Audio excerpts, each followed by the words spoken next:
submersible vehicle went missing for some reason. I don't know why this was like big news, but I guess it was like a slow news week, or as we'll get to, politically expedient to have as a particular in the news cycle now. And basically what ended up happening was it was to go and see the Titanic. A bunch of billionaires were on board, and skip to the end, they're all dead, right? Now, that's a relatively straightforward story, isn't it? I mean, but as we're about to get into, it drove everybody insane because, as I've always maintained, the news cycle is really, again, just a blank canvas for morons to project their culture war bullshit onto. And I was like, there's no way they can do that for a story about a submarine, right? No way. This is just, it's sad that a bunch of people are, under the sea. It's just sad, isn't it, right? We can all just be sad about a terrible thing happening to human beings.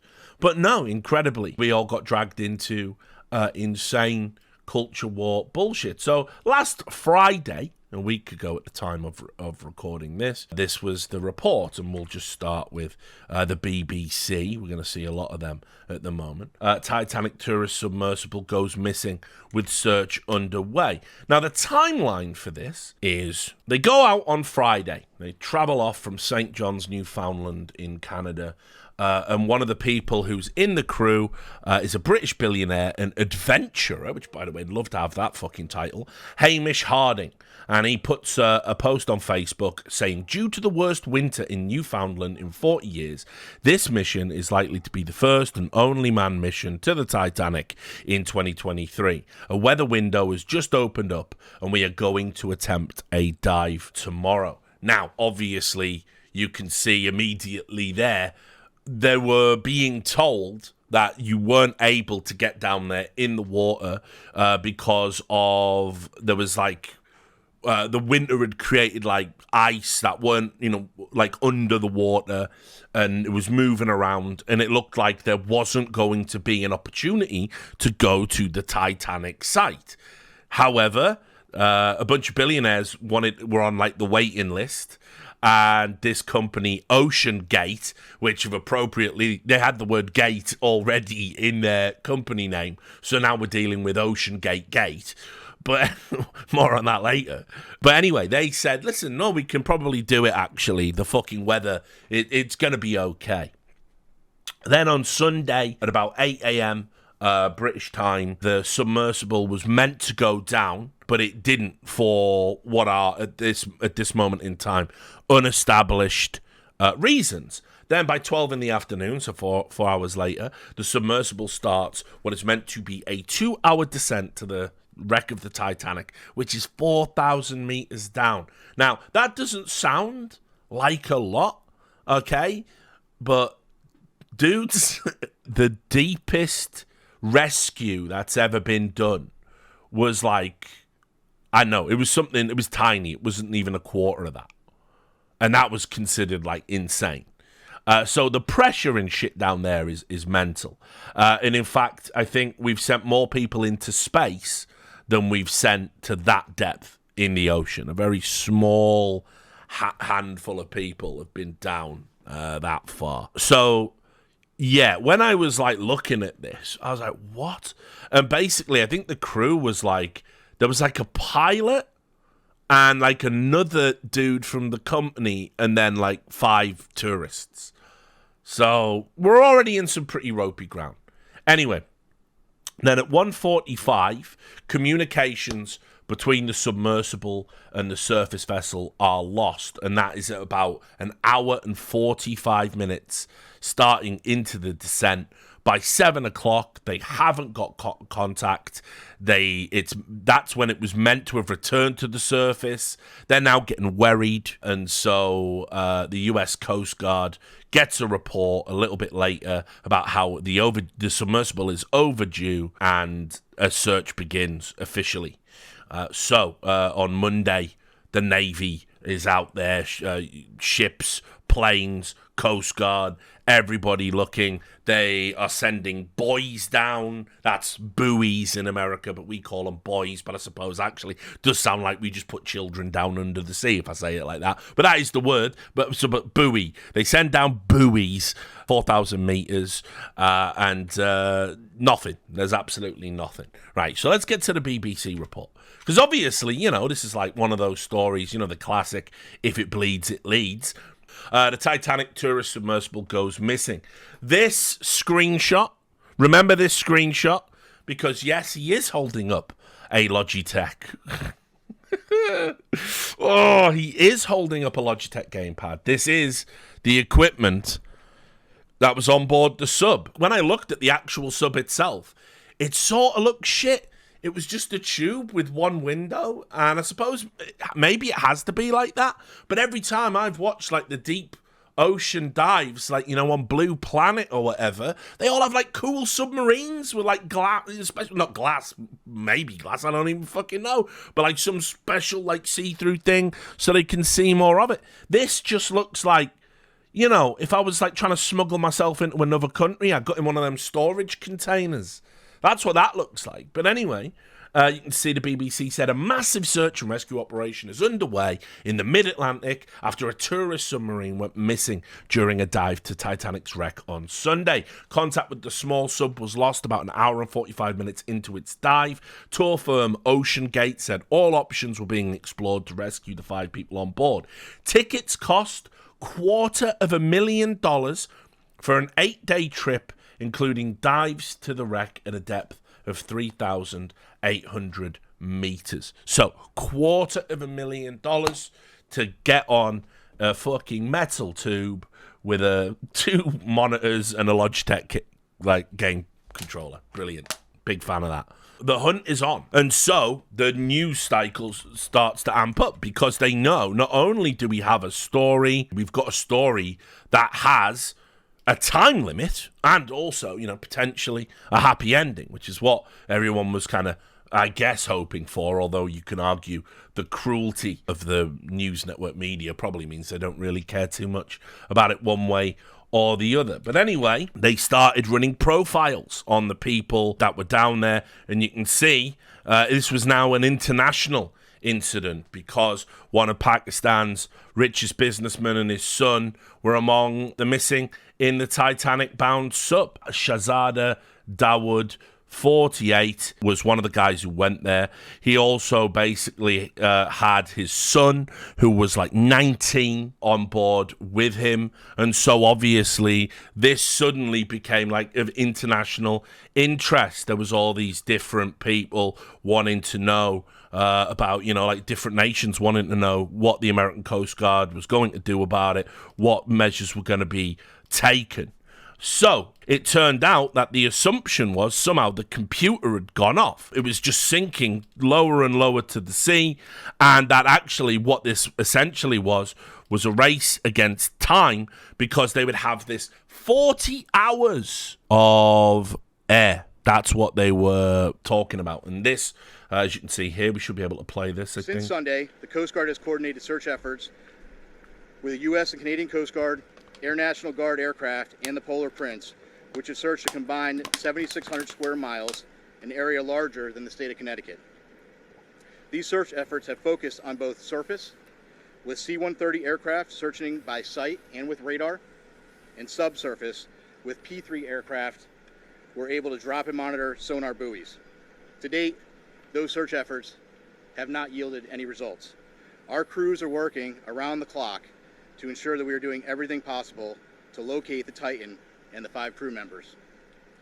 Yesterday, we stood up a unified command consisting of expertise from the United States Coast Guard, the United States Navy, Canadian Armed Forces and Coast Guard, and the Titan's parent company, Oceangate Expedition. This is a complex search effort which requires multiple agencies with subject matter expertise and specialized equipment. While the U.S. Coast Guard has assumed the role of Search and Rescue Mission Coordinator, we do not have all of the necessary expertise and equipment required in a search of this nature. The Unified Command brings that expertise and additional capability together to maximize effort in solving this very complex problem. So first of all, it's an estimate, right? Because we know from the data we were using as a starting point was 96 hours. We know at this point we're approximately about 41 hours. 41 hours left. Yes, And correct. do they have to be approved or regulated? Is submersibles that go through anything that you know of? Yeah, I'm not sure of the exact technical piece of that. We know there's about 40 hours of breathable air left based on that initial report. Again, that was just the initial report based on 96 hours from when the vessel submerged. So, listen, from 96 hours of air, approximately where they start, now suddenly they were down to 40. We're getting this round window of time we've got left to save these people. And I will just say, credit to that guy for trying to bring that style of mustache back. He's obviously a very brave and brilliant dude, because I certainly wouldn't be rocking that at a press conference. Anyway, this is what they had now. This is what the mainstream media had. They had this hook line for the story, which was, it is a race against time. And immediately, every major news outlet set up these like rolling timelines. Even the BBC, which I'm not going to criticize them too much, but it was this. This is what you got on the BBC. They had a page. I'll just go down to the very first thing. Hello and welcome. We're continuing our live coverage of the ongoing search for the tourist submersible that went missing on Sunday while taking 5 people to view the wreck of the Titanic. We've just heard that an underwater sonar search on Tuesday picked up banging noises, more on the noises in a moment, from an area where the sub disappeared off the coast of Newfoundland in Canada. And it was just rolling updates. Everything that was happening. What's the latest? What's the latest? What's happening? What are the noises? Where could they be? And this was just everywhere. This is on like every network, by the way. Absolutely. Because, like I say, the hook to the story is when it hits that magical number of 40 hours, they are presumed dead. Now, what's really sick about this is some networks even went right as far as to do this. Oxygen remaining. They had a ticking clock, an actual timer to the death of these people on the news. It's insane. I haven't seen anything like this since CNN had that just rolling number of COVID casualties, which mysteriously went away when Trump got out of office, of course. And remember, the pandemic's still happening, but we just don't have the death timer anymore. And in fact, while we're talking about CNN, why don't we go into some of CNN's, breathless coverage? I'm going to just show you some of the videos here. The race is on to find a submersible that vanished while diving on the Titanic shipwreck. The race is on. The race is on to find the submersible. And you can see as well, if you go further on here, they started doing breakdowns on who was on board. They started doing, what's the make of the sub, who's on board, how many hours they've got left, the oxygen. And they were just doing updates. They even just put a guy by the sea. Like, what difference does it make where the report is from? But to add this authenticity, it's a Boston fucking harbor. I don't even understand what that's got to do with the story. But that's CNN for you. So that's what they did. It started with 70 to 90 hours there. Then when we had the big 40-hour press conference, they went with this. 37 hours of breathable air estimated. That's all the Coast Guard estimates is left for the 5 people on board a submersible that disappeared on a voyage to visit the Titanic wreckage at the bottom of the North Atlantic. A massive search and rescue effort continues some 900 miles east of Cape Cod to find that vessel, which launched on Sunday. On board is Stockton Rush. He's the CEO of Oceangate. That's the expedition company that operates the submersible. Also are with them are 4 other passengers. CNN's Miguel Marquez has the latest from Newfoundland. Has the latest. Well, got to keep the rolling countdown coming. The death timer was deployed. Right now, there are 5 people on board a vessel bound for the wreckage of the Titanic. And only 30 plus hours left of oxygen in Titanic subsearch.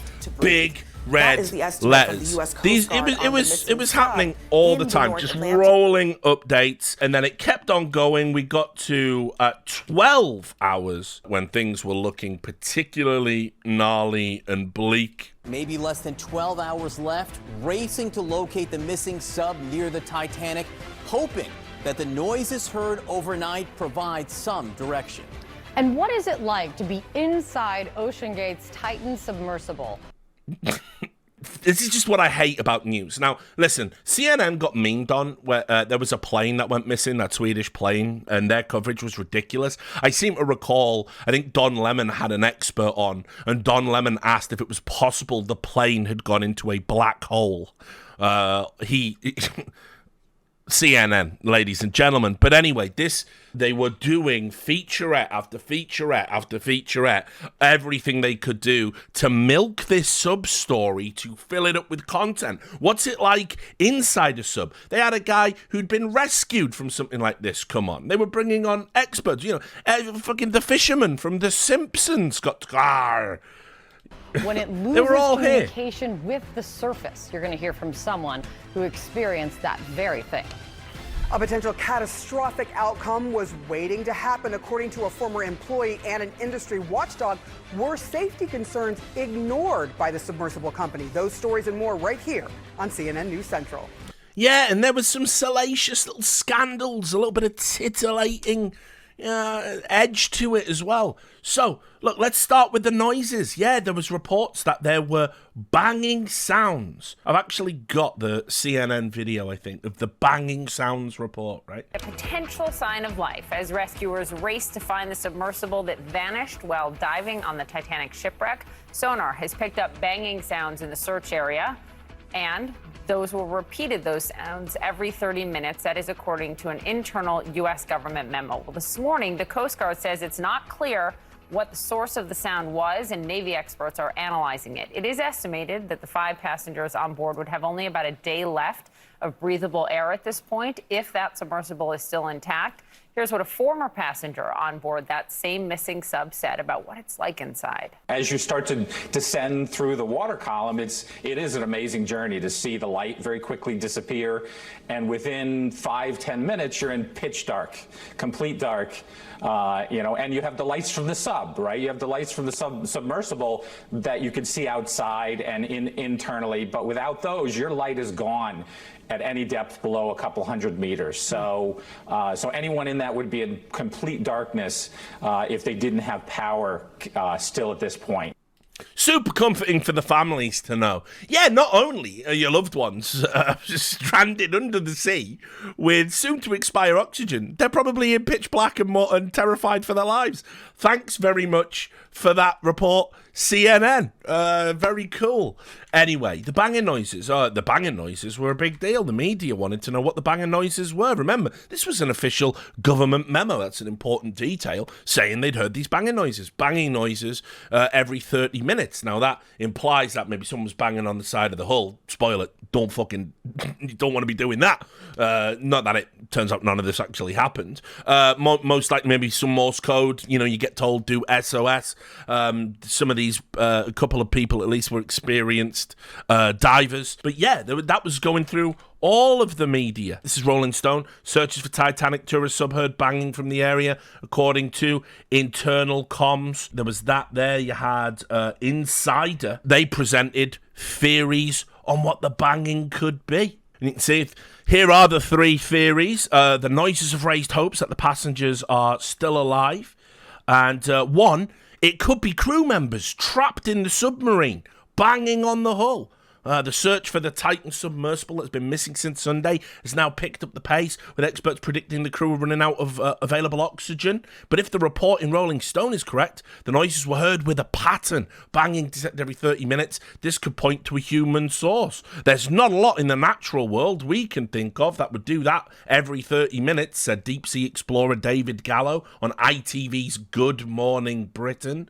We have to, at this point, assume that's the submarine. Wicked. What else could it be? The noises are coming from the shipwreck. What? not everyone agrees the noises could be made by the crew. The hull of the submersible is said to be made of carbon fibre, which would more likely make an undetectable dull thud than a tapping noise, said former Rear Admiral Chris Parry, a retired officer in Britain's Royal Navy, told Talk TV. The Sauna Boys operators, that's not like a Euro pop group, that's what they call those buoys that they drop down later. The Sauna Boys operator will be trained to differentiate noises typically heard in the ocean from noises made by trapped survivors. But the Titanic shipwreck itself may be sending out its own noises, some experts claim. You get a lot of mechanical noises in the ocean. Trying to differentiate from tapping noises, as it were, I'm afraid is a fool's errand. Well, what's the other one? Surely there's some other good news, Insider. No, it could be marine life. Marine life could contribute to the background noise. One possibility is that marine wildlife, like, and this is in quotes, like whales. I don't even know who's that for? Who doesn't know what marine life is? That has to have it explained to them in the terms like whales. I don't know. Whatever. Right, one possibility is that marine life, like whales, could be contributing to the noises, said Williams. However, it's likely the operators would be trained to distinguish these from noises made by the crew. Carl Hartfeld, a laboratory director at Woods Hole Oceanographic Institute, told the New York Times, "From my experience with acoustics, they are sounds by biologics that sound man-made to the untrained ear," he told the New York Times, "but I can assure you that the people listening to these tapes are indeed trained." Well, good news there, or rather not good news, because, well, what are the noises? Does anybody know what the noises are? Now, CNN, back to those guys, they did lots on the noise front, on the noise report.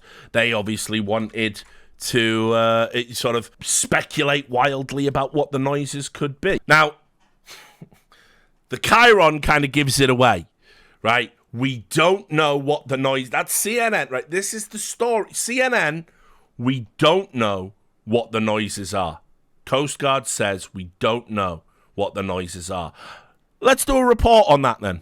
Coast Guard is communicating. Remember that dude we sent to Boston? He's there. Let's check in. What is going on with this rescue from Jason? What is the plan as we have 14 to 15 hours? Of course, that is just an estimate. Right, and the plan, quite simply, is to keep going as they have been going, Brianna. You know, when asked about that, what happens when the clock runs out, so to speak? I mean, and the Coast Guard making it very clear, this is a search and rescue operation. And that's how he basically answered the question to that. But does that look green screen? I don't know. There were a lot of questions specifically about the noises that have been heard, especially what we heard about yesterday, that Canadian aircraft dropping that sonar buoy and picking up banging noises, if you will. Those same banging noises, it was revealed this afternoon, were also picked up again this morning, also by sonar buoys. And so then that raises the questions, what more can you tell us about these particular sounds? And so that's why I asked the captain there, and he said, quote, "I just don't know what they are at this point." And got to the bottom of it. It's like Jake Lucky, isn't it? He's got to the bottom of it. I asked them, what are those noises? And they said, we just don't know what they are. I mean, you know, better question maybe is, what could they be? And then you get a quote, I don't know, what do I know? Who am I to tell a CNN journalist how to do their job, eh? But anyway, yes. So they did rolling reports, that's a 12-minute video, about how they don't know what the noises are. As it was getting clearer and clearer, these motherfuckers were dead, unfortunately. They started to change the report they were doing. They kept using this word in the report. They kept saying it was ethereal and peaceful. And obviously this was because the assumption was that they were running out of oxygen. They had run out of oxygen. So what would it be like to die under the ocean without oxygen?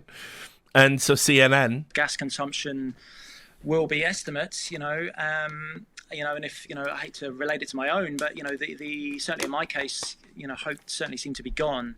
And if my case shows you anything, it's that it's remarkable what a human body and a human spirit, I guess, can survive. So I think there is every hope for them, but I think as we all realizing, that absolutely hinges on them being found first and foremost. Yeah, absolutely, and they're in there together. Just to imagine those interactions and how that goes with very different experiences at all of this. You have so much experience here, Chris. You're a deep sea saturation diver. I know you work on oil and gas lines, and that is involved for you living in a decompression chamber for up to 28 days at a time. You've had to work 900 feet below the surface for 6 hours at a stretch, right? So you've continued to do this.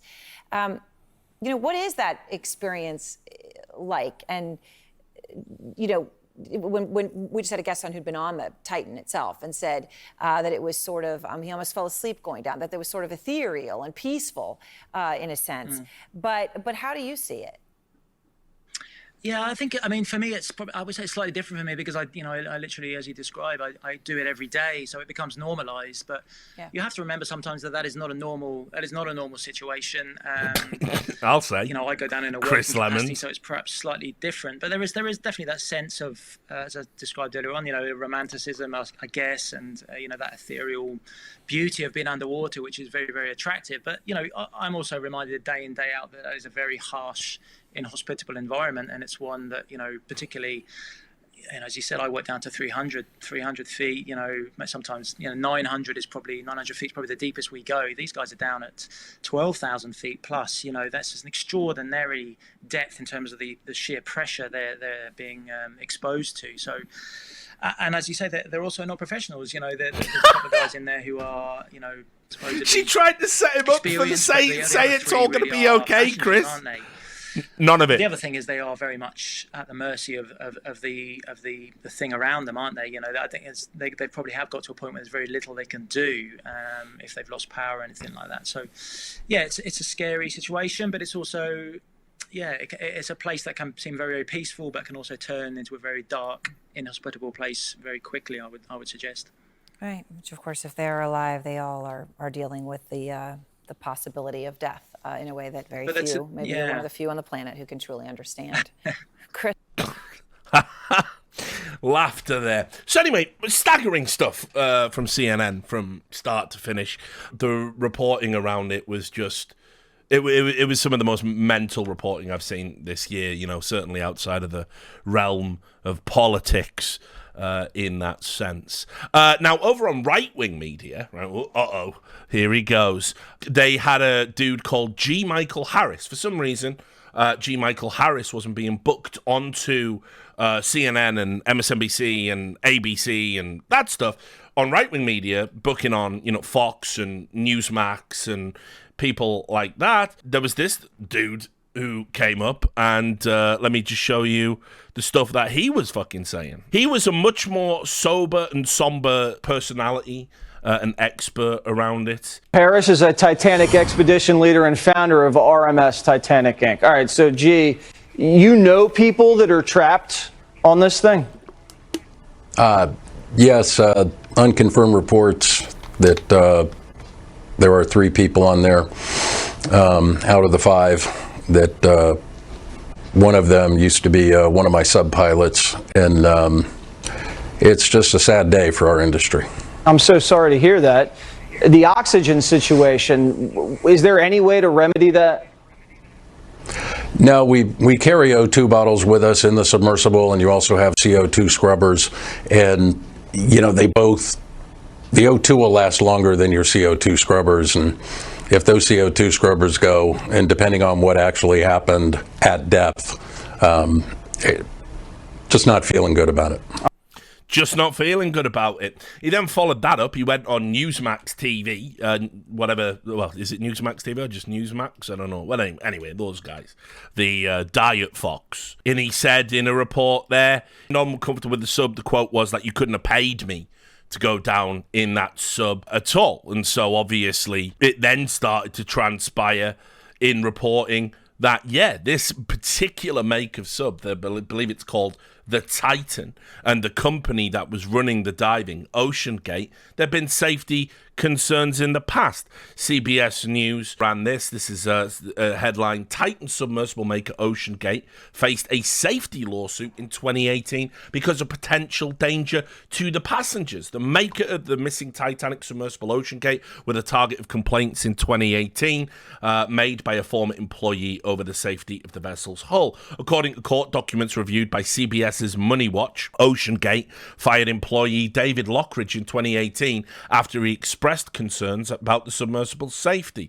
The company sued him the same year, claiming Lockridge had breached his employment contract by disclosing confidential information with the Occupational Safety and Health Administration when he filed a whistleblower complaint with the agency. Corporations punishing whistleblowers there. What a classic that is. In a response to Oceangate's lawsuit, Lockridge alleged in a 2018 court filing that he had been wrongfully terminated and that his actions were aimed at ensuring the safety of passengers on the submersible called the Titan. The Titan is now the focus of a massive search in the North Atlantic after it went missing during a dive in the wreckage of the Titanic with 5 passengers on board. In his complaint filed in the U.S. District Court for the Western District of Washington, Lockridge alleged he had raised concerns about the safety of the Titan with Oceangate and advised the company to conduct more testing of the vessel's hull. Lockridge said he had disagreed with his employer about the best way to test the safety of the sub and that he objected to Oceangate's decision to perform dives without non-destructive testing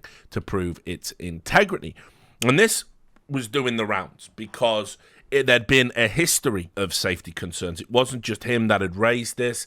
There was also issues around, the certification of the sub. There were people that were like saying, people in the industry, like the chap we just had on over at Newsmax that was saying, we absolutely wouldn't use that particular type of vehicle. And so very quickly, the story was kind of, developing into one of, corporate manslaughter almost, basically negligence that had led to the potential deaths of people. Now, this ended up spilling over into people going back and reviewing the photographs from the very start and noticing little details, such as the Logitech controller. Now, even though, by the way, and this is true, most military equipment, for example, like tanks, American tanks use Xbox controllers. Swedish tanks use Xbox controllers. Lots of drone controllers like a PS5, a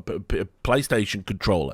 You wouldn't want to develop your own controller in the military to do a fairly simple thing and spend, hundreds of millions on research and development when a perfectly good one exists already. I mean, that's like legit.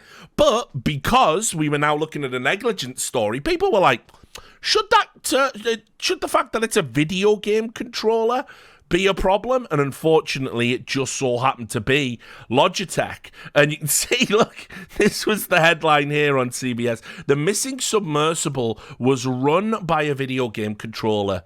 Is that normal? There it is, behold in all of its glory. It's unclear if the device, which resembles the widely available Logitech F710 wireless gamepad, had been modified or customized. It is also unclear if Oceangate, which coordinates such expeditions, was still using the video game controller on the submersible for the recent trip, during which Rush was the operator. The missing submersible is different from other deep-sea vessels in that it is the only 5-person sub in the world that can reach Titanic depths, approximately 13,000 feet, nearly 2.5 miles below the ocean's surface. So this...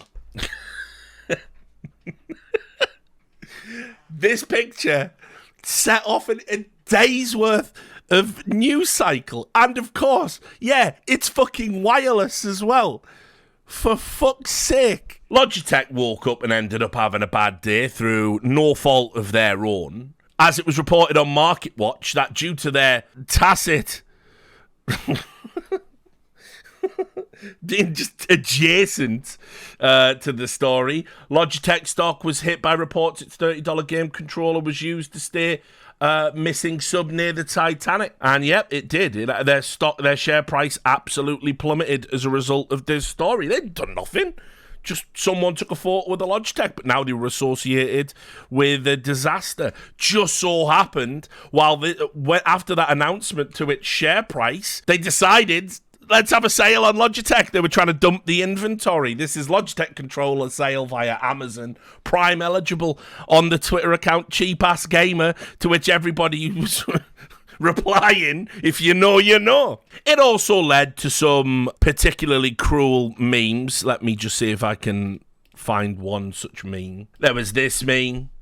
You can see there, the Titanic tourist submarine that went missing was controlled by a Logitech gaming controller, and the pilot moments before the submarine went missing, doing the old sit forward gamer mode deployed. But yeah, unfortunately, there was like this weird callousness around the story. Now, let's be clear, right? Like, these are 5 people. You know, you might not like the fact that some of them are wealthy. You might not like the fact that some of them are a billionaire. But it was 5 people, including a 19-year-old. And yet, for some reason, unlike other stories, other sort of tragedies I've seen in the news cycle, this one really just was very flippant. In terms of how people reacted to it online. And so you ended up with, like say, you know, there was satire. And by the way, look, I don't object to satire or anything like that. I think you can make a joke out of anything. But what I do find is this weird way we go, oh, somebody's died. How can you make a joke about it? When, of course, obviously, we make jokes about that type of thing all the time. Like, it was perfectly acceptable, you know, to say bad things about the Queen when she died in the eyes of some and not in the eyes of others. It's this weird little game we pick and choose. Some tragedies you can't joke about. I don't have a problem with it. I say everything's fair game. It has to be. It's the only way to make sense. You might not like it. You might find it offensive. But people are going to make jokes about things. And so we had Hard Drive Mag. Went with this one, 4 dead in fight over video game controller. That pissed a bunch of people off. But just sort of remain. It's funny. It's callous, but it's funny. The Babylon Bee, they went in and had their own as well. This didn't go over particularly well either. Biden promises to send rescue train in search of missing sub, which obviously is a reference to the fact he thought he said publicly, no fact checkers around for this one, I noticed. He said that they were going to build a fucking railway across the Indian Ocean. That's what he said. Said it to a room full of journalists. Not a problem, apparently. He's fine. He's running for re-election. There was some other things which this tweet went viral. It was from a writer at a publication called Jacobin. They pretended they had a snippet of an article which it said, unexplained problems with the sub's electrical system. Phillips reports that the tour's audio guide appears to be shutting down and resetting every few minutes, which means that it is likely playing the tour introduction, including Celine Dion's My Heart Will Go On, over and over. Now, this is a fake article. It doesn't exist. That didn't happen. But as a result of this, that joke, first of all, people started repeating it with an almost kind of gleeful, like, haha, wouldn't it be funny if the billionaires were also being tortured while being mortally afraid for their lives? Because, let's be real, no one should have to listen to that song once in a lifetime, let alone on repeat. But this also started creating other stories where people were sort of trying to get in on the idea of, oh, yeah, so Celine Dion started fucking trending. And there were like publications that were just doing shit to get in on the search engine optimization. This is Insider. What's this got to do with anything? The alma mater of a British billionaire trapped on the Titan sub played My Heart Will Go On at a ball while he's missing. Yeah. Bit fucking tenuous, guys. Like, I don't know if I'd want my byline on a piece of journalism like this. But that's what they came up with. That was the best they could do. And look, the only reason this story exists is because people are searching billionaire, submarine, and Celine Dion, and this will come up in all of those searches. Yes, unfortunately, mainstream media is that cynical. Then there was just dumb tweets. Let me get this one. The submarine thing is suspicious. It seems very far-fetched that a bunch of billionaires would take such a risky trip to check out the Titanic ruins. I mean, surely they have more pressing things to do as billionaires, and now they've disappeared. Sounds like an escape plan. Did they have dirt on the Clintons? Likely. Well, there you go, crack the case. The Clinton body count gets inflated again. Add 5 to Hillary's tally. Even Reason, which is about writing articles, you know, in the marketplace of ideas that you can't get anywhere else, They wrote this. Don't shame the Oceangate crew for taking huge risks.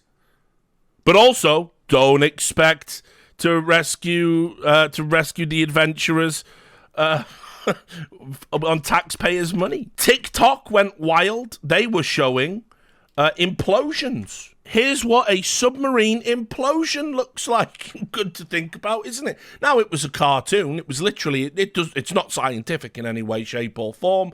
New York Post decided to signal boost that, saying terrifying TikToks. Terrifying TikToks. They're not in the slightest bit terrifying. Watch them. They are just literally really bad animated cartoons of things exploding. Not even just submersible vehicles. Then the other sentiment that was pouring through was rich people deserve to die. That was a very popular opinion to have on Twitter as we'd gone past the 40-hour oxygen mark and now they were presumptively dead. Loads of people got in on this one because on Twitter, there is no such thing as a bad tweet, apparently. People just say anything. And this phenomenon was noticed and reported in the news and almost kind of given a little bit of forgiveness. You can see this is NBC. Search for Titanic submersible unleashes eat the rich sentiment online. As memes spread across social media, some said they felt the dark humour was ill-timed and in poor taste. But we go down here. Many memes featured photos of the vessel's interior, with people pointing out how it's steered with a video game controller and suggesting passengers should have known not to go. Others began using the expression, eat the rich. Making memes about this event, especially early on, before there was any bad ending, is likely a direct response to the past decade of news coverage, heralding billionaire explorers with their own companies like SpaceX, Blue Origin, etc., by showing that money alone may not make someone a hero or smart or successful. So there you go. It's okay that those people died horribly because, you know, they were idiots. They just shouldn't have gone. There were a bunch of bad tweets around this, as you can imagine. I farmed a few for you so you don't have to go into the eat the rich hashtag. One here, if the super rich can spend $250,000 on vanity jaunts 2.5 miles beneath the ocean, they're not being taxed enough. Hard to reconcile the rush of rescue efforts to find billionaires who've paid $250,000 to see the Titanic and the stunning lack of rush to save refugees fleeing war and famine was another one. By the way, I don't entirely disagree with that take. See? Rich bastards always think rules don't apply to them, that rules and laws are for the small people. How has trying to defy the laws of physics working out for you? Yeah. What was crazy it sort of bled into esports as well. I'm going to spare a friend. A friend came out and was like, the estates. This is like the maddest thing. The estates of the families should be forced to pay all of the money for the rescue efforts. That was a genuine opinion expressed by a colleague of mine who I have a lot of respect for. Like, yeah, Get those widows right in the fucking fields, 100%. It's like, yeah, bit callous, but nothing will stop the spectacularly bad take of, and you're never going to believe this, a senior Blizzard employee. Of course it is. Of course an Activision employee would find a way to do something staggeringly awful about something completely unrelated to video games. This is Osama Darius. Right? People is replying to a tweet. People asking why do people hate billionaires a lot during the submersible discussion, and here's the core of it for me. Every day the mega rich could vastly reduce or even end mass suffering on a global scale with a little cost on themselves, and every day they choose not to. Which, of course, as we know, isn't true in any way, shape or form. In fact, pouring billions into philanthropic efforts barely moves the dial, but whatever. And then Osama Darius of Activision Blizzard said, billionaires are a cancer. Their existence is an act of extreme violence. Their deaths are a cause for celebration. It's kind of weird considering when you're an executive at one of the biggest media conglomerates in the world, subject to a buyout that's going to make a lot of millionaires, potentially billionaires. And indeed, I imagine Bobby Kotick is friends with a lot of those billionaires. Now, unsurprisingly, after it happened, he went protected. He was out. He said, right, that he wasn't feeling himself. Here it is. This is what he said after he got like a bunch of backlash for that. I'm sorry, folks. I'm not in a good place right now and not myself going offline for a bit. Just gets the piece out. Will be almost certainly in trouble at even Activision Blizzard, maybe even especially Activision Blizzard. But what you have to remember about this guy is this is the same dude who went after a company that made a game called 6 Days in Fallujah, saying that it was the fetishization of the murder of brown people. The game was inherently racist and it shouldn't be put on sale. However, these very real billionaires that died, their deaths are a cause for celebration. So that's like this guy in a nutshell. There was also this staggeringly bad take from the band, you've probably not even heard of them, Eve 6, Californian rock band. They said rich people generally live lives of fun and frivolity, while the rest of us are forced to give charitable donations to landlords and be on hold with insurance companies till we die.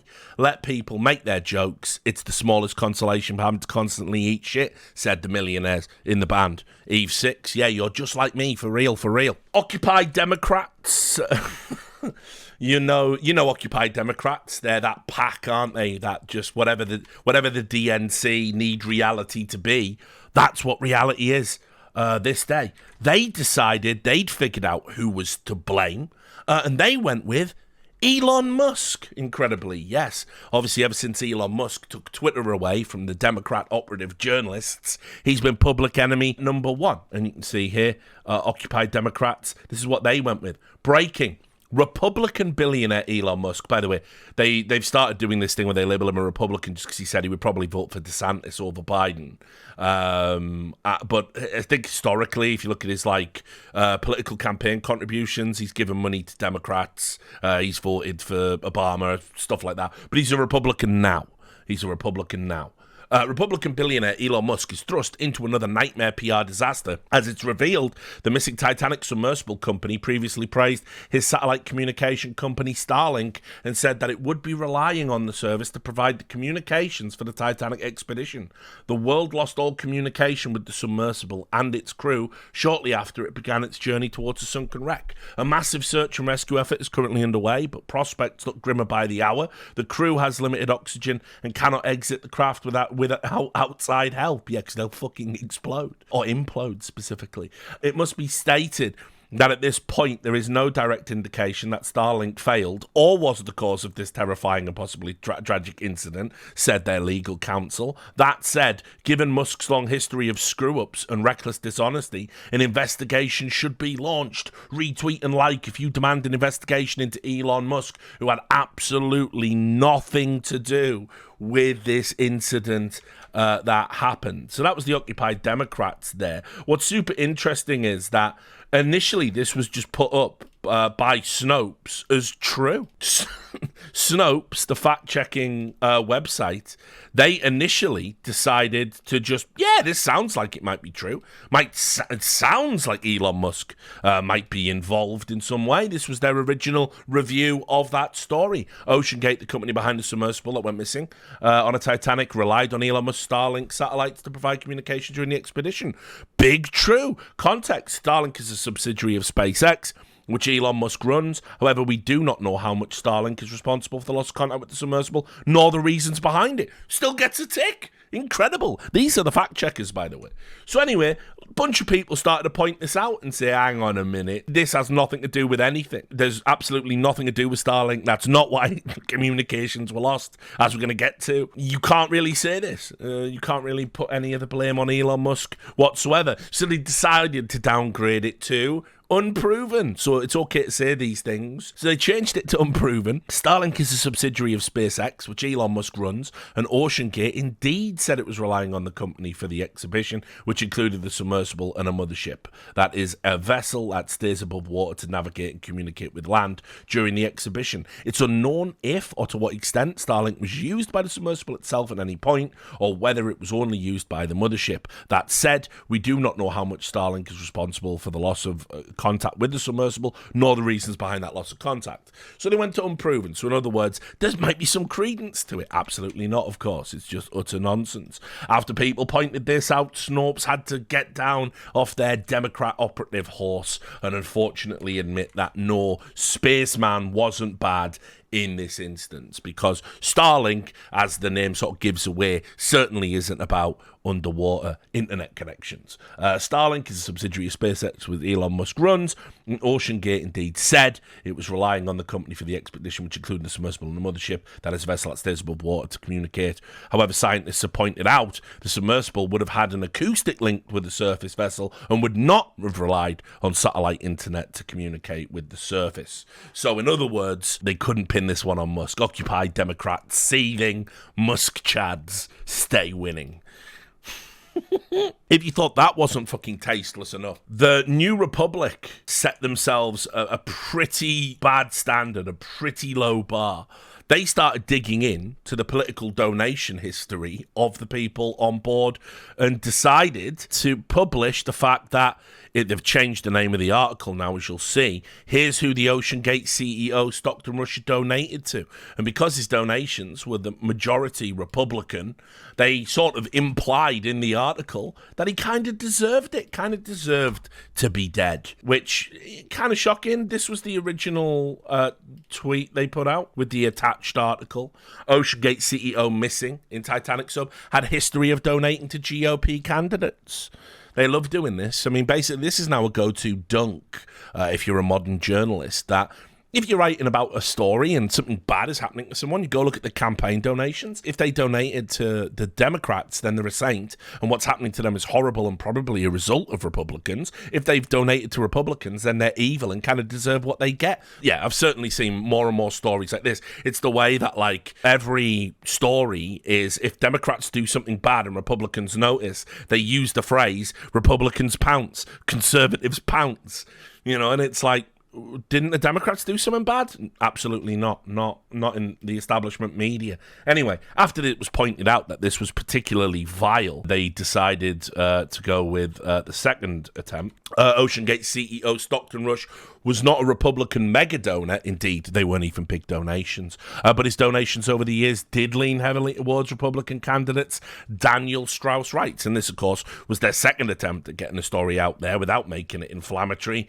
And in the end, it didn't work. People were still kind of outraged at this a little bit because it's super tasteless. Keep in mind, they were still purportedly meant to be, there was a potential of life, they might be alive, you know, families are suffering with the uncertainty, just really tasteless. Now, because obviously the news media landscape in America is so broken, the guy who wrote that vile article just got invited on CNN. There he is, coming on to CNN soon. So just to be clear, as part of CNN's rolling coverage about the sub, they brought on a guy that had dug into it and exposed this publicly available information that you or I could just look up at our leisure. He donated to Republicans, so he was bad. CNN rushed to book him, of course. But don't worry, the right wing sort of went a bit bananas as well, because, I mean, it's a fucking news story, so everyone loses their mind. And as I said, projects their culture war bullshit onto it. A clip emerged, and oh ma, you better be buckle up for this one. This was the clip. It was the Oceangate CEO saying that he didn't want to hire 50-year-old white guys because they weren't inspirational. Listen for yourselves. CEO talks about hiring people. Yes, I mean, when I started the business, one of the things you'll find, there are other sub-operators out there, but they typically have gentlemen who are ex-military submariners, and you'll see a whole bunch of 50-year-old white guys. I wanted our team to be younger, to be inspirational, and I'm not going to inspire a 16-year-old to go pursue marine technology. But a 25-year-old, who's a sub-pilot or a platform operator, one of our techs, can be inspirational. And so we've really tried to get very intelligent, motivated, younger individuals involved, because we're doing things that are completely new. We're taking approaches that are used largely in the aerospace industry, is related to safety and some of the preponderance of checklists, things we do for risk assessments and things like that are more aviation related than ocean related.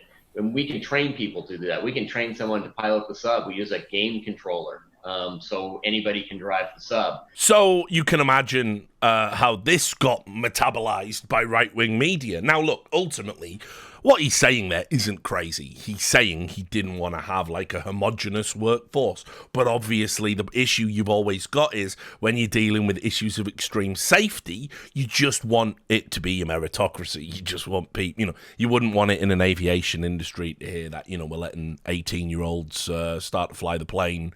You don't really give a fuck about that. You want to get up, get down safely, right? And it's the same, obviously, with this. But he wasn't saying he was foregoing all expertise. He was saying he wanted to find as diverse an expert as possible because he wanted people to be inspired to get into the industry and the space. It's classic American CEO talk. It's all nonsense. It's all bullshit. It's all performative. But if you're an American CEO, you have to say this all of the time or you're evil. This is the landscape they've carved out for themselves. You can choose whether or not you want to participate in that. But yeah, not for me. Anyway, this leads to just insane tweets. I mean, look, I'm not going to bore you by bringing them all up. I have got just the one tweet that just sums up, because you can go and get these you can find the articles, you can find how people are saying it was diversity training is to blame and all this stuff. You can go find it. Nothing will top this tweet. It is so fantastically awful, stupid, funny all at once. It's just perfect. This is all you need. Wokeness killed the people on that submarine.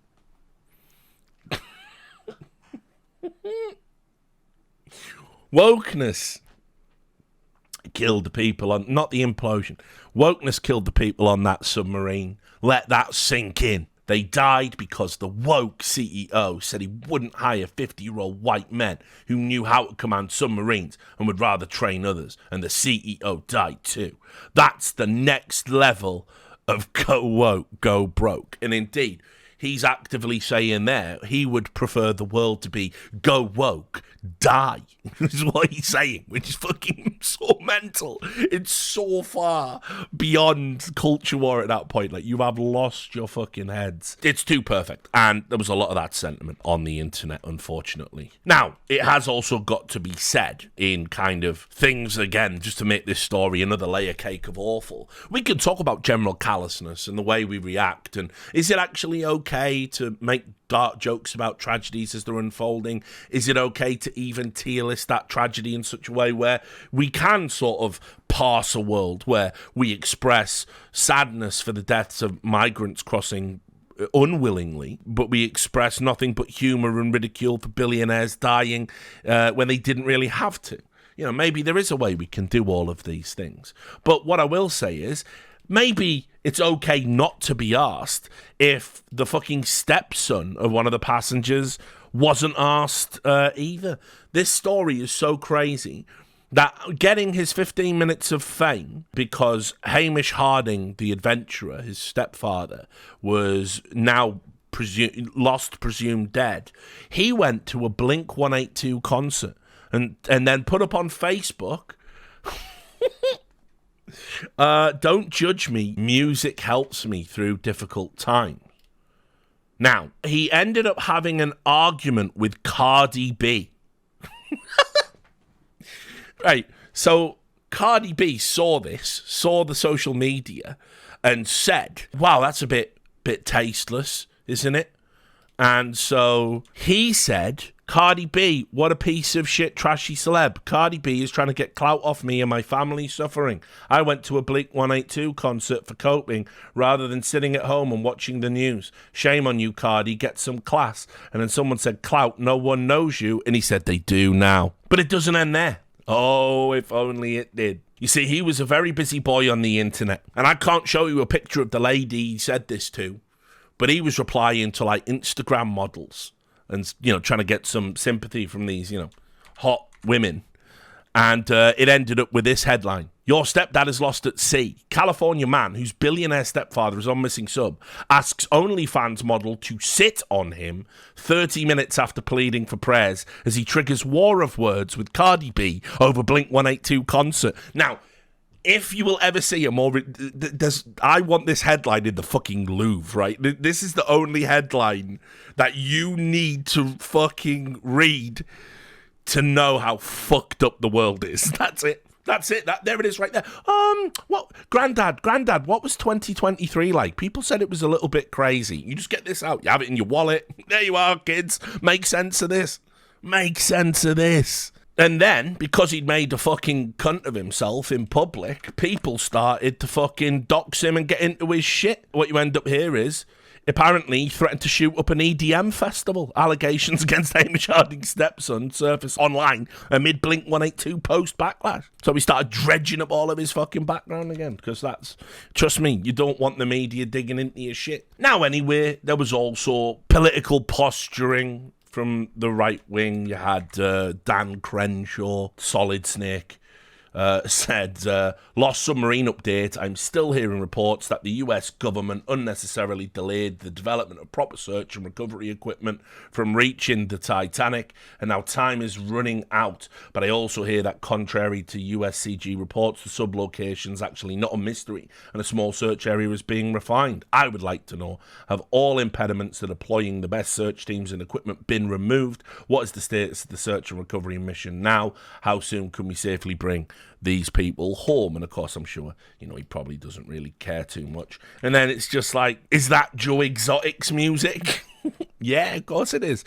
Quit looking for someone to blame, Dan Crenshaw. They built it, got in it, and took the risk. Launched it, and if it imploded, no one could have done anything. Hats off to the USCG and everyone who searched for it. Maybe God just doesn't want us at the bottom of the ocean to screw with things. And you know what, Joe? I mean, not for the first time, like when you were talking about that bitch Carol Baskin. I'm inclined to agree with you, Joe. Joe Exotic for president. Let's make politics sensible again. Right, but let's get to the proper end. All this coverage that we've had, all of these reactions that we've had, a week's news cycle, but it's really got condensed to 3-4 days in terms of the saturation of content, the rolling death timers, all the stuff that was going on, the arguments, the bickering, the outrageous sentiment, the lack of humanity, the callousness, the culture war. Well, how does it end? It ends with the sad news that a debris field was discovered near the wreck of the Titanic in the search for a missing submersible with 5 people aboard. Rescuers say as time runs short and it's by fate. Blah, blah, blah. It looks like the submarine imploded, that it got down to depths where it couldn't withstand the pressure. Those safety concerns that had been brought up in 2018 came to pass in gruesome fashion. They were announced, all 5 aboard were dead. Now, it was spread pretty far and wide. I mean, it's an implosion. It's not like big chunks. And it was sad because obviously, as it would later transpire, we knew there was a 19-year-old aboard. But now a time for sort of quiet reflection because, it came out, they'd interviewed the aunt of the 19-year-old who died, and apparently he didn't want to go. He was terrified before the trip. He was scared of being in the idea of a submarine, but he went because, the trip was over a Father's Day weekend, and it was an opportunity for them to bond. So he sort of forced himself to overcome his fear and sadly passed away. And so when you're making these kind of cheap jokes, obviously, it's worth bearing in mind the kid just didn't get to live his life because he tried to do something nice for his dad, which sort of sucks. It's a bit of a downer, isn't it? Now, it turns out that much of the reporting may have been completely fake and superfluous. I will refer you to Hollywood director James Cameron, and you're going to go, oh no.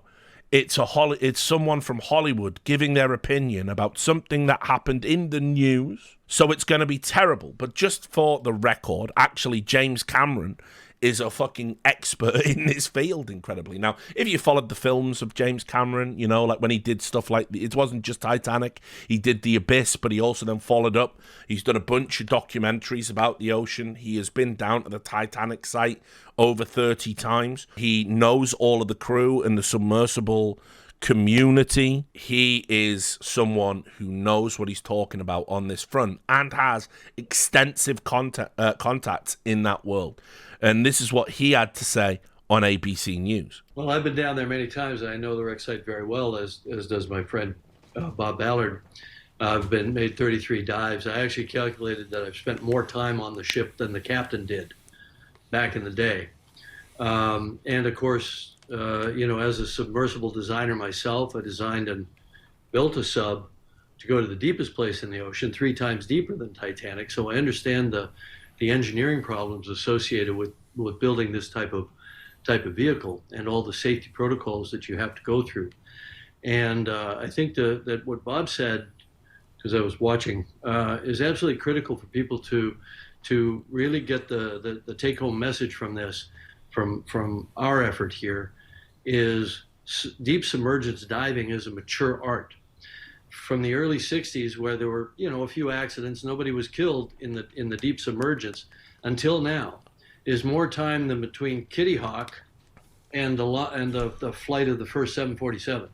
So if we haven't improved over that period of time, we have improved drastically over that period of time, and the certification protocols that all other deep submergence vehicles, except this one, that carry passengers, especially paying passengers, all over the world in tropical waters, deep coral reefs, other wreck sites, and so on. The safety record is the gold standard, absolutely. Not only no fatalities, but no major incidents requiring all of these assets to converge to a site.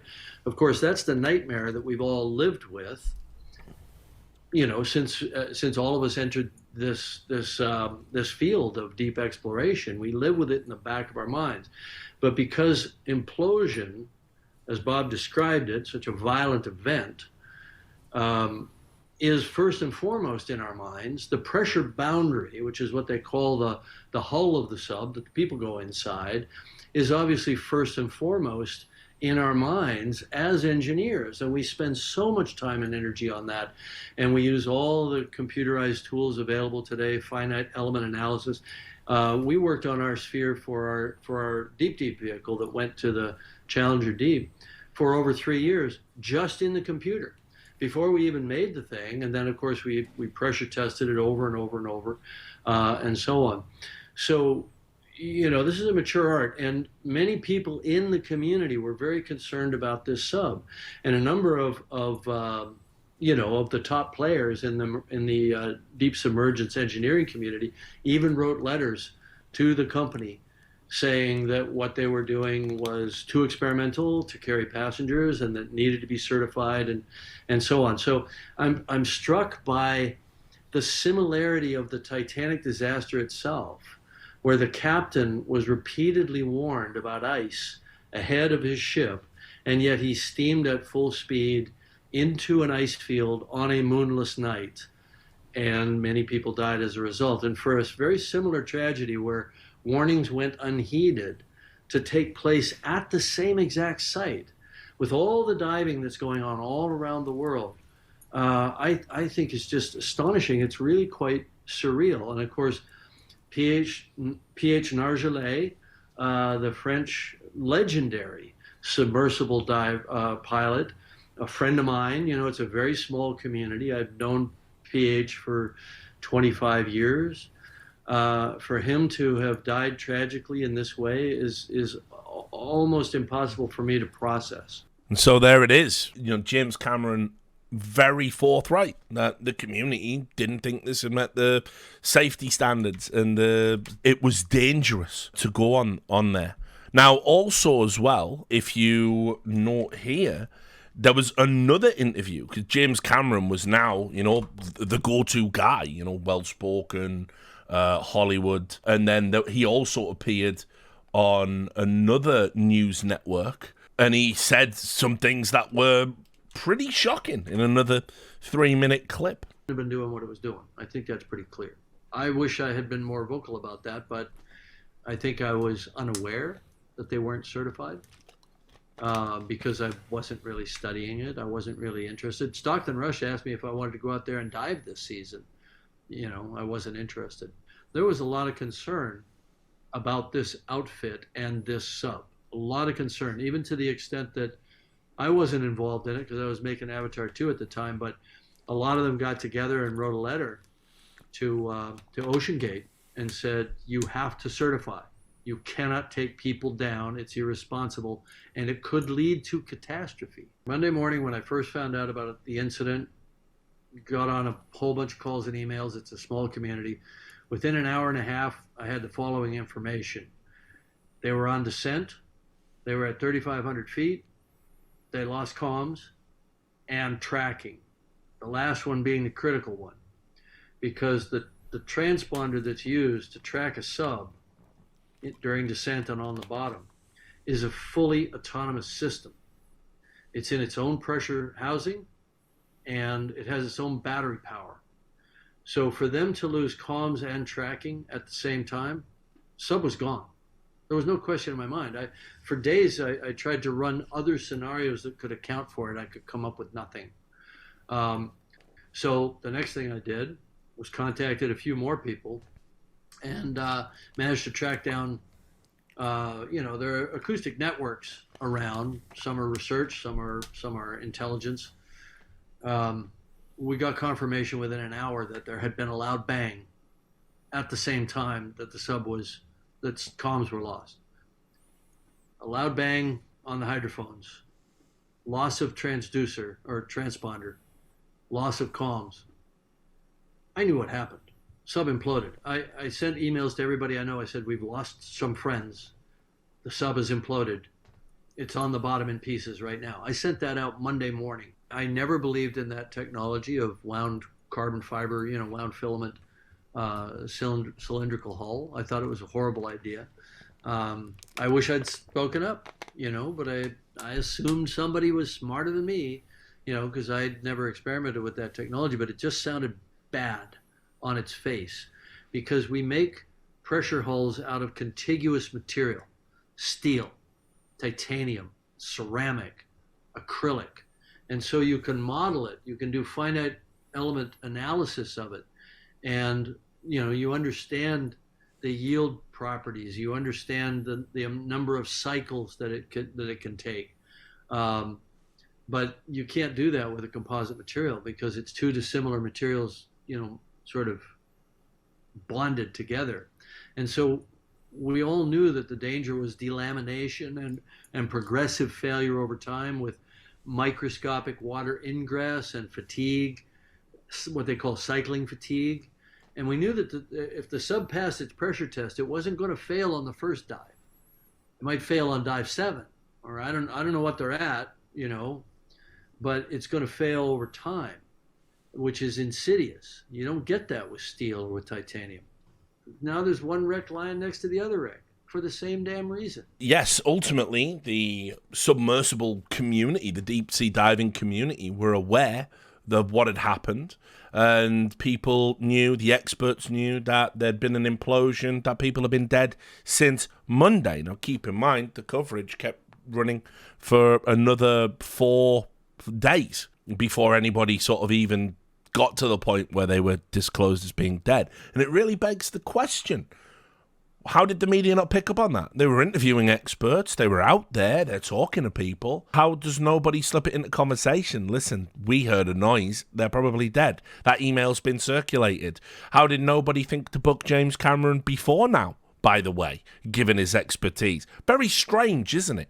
And it gets stranger still because actually the Wall Street Journal, they dropped a report that the US Navy themselves had said, we've heard an explosion 2 hours after it went down. They heard the same bang that James Cameron was just talking about. You can see there it is. US Navy heard what it believed was a Titan implosion days ago.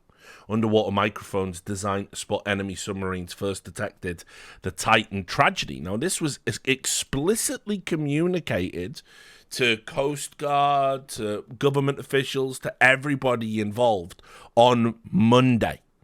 And yet we end up with the 40-hour death countdown, the rolling CNN coverage, the endless, tens, hundreds of thousands of words being written about it, the culture war bullshit. So why does that happen? Seems strange. Well, it just so happened, and I'm very disappointed, by the way, in many journalists that I know and colleagues, again, that I respect, saying this is a conspiracy theory. But it just so happened that while this rolling news story about the sub was going on, it was the same day that after Hunter Biden had sort of been given a bit of a what they're calling a sweetheart deal in right-wing media. They'd agree he'd cop to 2 tax violations and lying on a form as part of a gun charge and won't do any jail time. They've negotiated that with prosecutors. Almost certainly it's just now up to sentencing from the judge, when prosecutors give their recommendation, obviously, and the judge can do what he wants. But let's be real, it's the political system. Well, on the Monday when this was all kicking off, it was the same day that we had IRS whistleblowers were revealing that Hunter Biden once sent a text message demanding payment from his Chinese business associate, telling him, "I'm sitting here waiting for the call with my father," and that the Department of Justice prohibited investigators from executing a search warrant on Joe's guest house where Hunter was staying. Now, this would have been a huge story at any time, but we just so happened to have Oceangate GATE running on at the same time. And so this was deprioritized in the news cycle, incredibly. And yet we've known since Monday the sub imploded. Very peculiar indeed. Now, I'm not going to go off on a big run about this, except to say that the message in question is absolutely damning. And if you... in fact, I will read it to you. Some news outlet, it might be Newsmax, they helpfully made it look like a message. The message was, "I'm sitting here with my father and we would like to understand why the commitment made has not been fulfilled." Keep in mind, whistleblowers have already said that via a convoluted collection of bank accounts, Hunter Biden and Joe Biden got $5 million bribes relating to the Burisma placement. But anyway, "I'm sitting here with my father. We would like to understand why the commitment made has not been fulfilled. Tell the again, implying that this could be another bribe. Tell the director that I would like to resolve," this is with China, "tell the director that I would like to resolve this now before it gets out of hand," and now means tonight. And Z, "If I get a call or text from anyone involved in this other than you, Zhang, or the chairman, I will make certain that between the man sitting next to me," his father, Joe Biden, then vice president, "and every person he knows and my ability to hold a grudge, that you will regret not following my direction. I am sitting here waiting for the call with my father." Now, for some reason, the media are incredibly incurious about what this means, although they did ask the press secretary a question today about, "Have you talked to Joe Biden about this text message?" But of course, no. And so clearly, in my opinion, speaking as somebody that is, involved in the media, I'm not trying to peddle a conspiracy theory here. It's just that when you're an editor at a, big news network, you choose what's going out on the feed. And yet, incredibly, with the exception of ABC News, to their credit, all the major networks decided not to cover this almost in its entirety. It was barely mentioned on CNN. Don't think it was mentioned at all on MSNBC, all the while they were going through their coverage of the sub, particularly CNN, which we saw earlier. And it seems to me that this was considered to be very expedient, that, hey, let's just keep this search going. Let's keep this story rolling. And maybe this gets lost in the news cycle, because obviously if there'd been a happy ending and they'd been recovered, and then you've got days and days of coverage interviewing the survivors, the 19-year-old would have been there saying, "Oh, my dad kept my spirits up, I was really afraid." Would have been great TV. The news would have got another week out of it. But obviously they all died, and now we're left with, well, where do we go next? And this is still sort of lingering with a bad aftertaste in the Democrat establishment's mouth. So people have said, "Richard, if you say this, you're a conspiracy theorist." I do just want to remind everybody that I am older than a lot of these people. I've been around a long time, and I want to remind people about a phrase which is very important when it comes to how these news cycles are dictated. It was a famous phrase in British politics, and it was called a good day to bury bad news. And what this was a Tory minister sent a memo to the head of the party saying that September the 11th, because it was such a tragedy, was a good day to announce anything that was wrong with the Tory party or admit to any scandals. Basically get them out there in the media. It was a good time. to bury bad news. And I'll just show you the old BBC website. This will take you back in time. This is the story of the aftermath from that. Aid apologises for attacks memo. Conservative Party Chairman David Davis has urged a high-level investigation after it emerged that a senior government advisor suggested controversial stories could be buried in the news fallout from the US terror attacks. Joe Moore apologised on Tuesday for sending a memo on the day of the US terror attacks, saying it will be a good time to bury controversial stories. Now Mr Davis has called for Cabinet Secretary Sir Richard Wilson, the UK's top civil servant, to look into a series of government announcements made since the events of the 11th of September. The upshot of that story is people lost their jobs over that. But yes, indeed, never let a good crisis go to waste. And so with that in mind, I'm just saying it doesn't seem entirely out of the realm of possibility that because it was politically expedient to have this story as the number one story on the network news carriers, that indeed is what we got. Now, no proof of that, no evidence of that, but what we do know is pretty looks to have been a slam dunk that the Navy was aware of that the vessel had exploded. And then you were left with, well, we've kind of wasted a bunch of tax money here, haven't we, as well? I mean, that's the grim reality of it. I don't mind that so much. It's what it's there for. But I will add, certainly, if the government is aware of the realities of, someone being dead and they're wasting your money for some sort of cruel charade because it's politically expedient for them to do so, well, you've got, you as a voter, even if you're a Dem, you've got valid questions there, haven't you? Something to think about. Food for thought. And that is the story of Oceangate GATE. From start to wretched finish.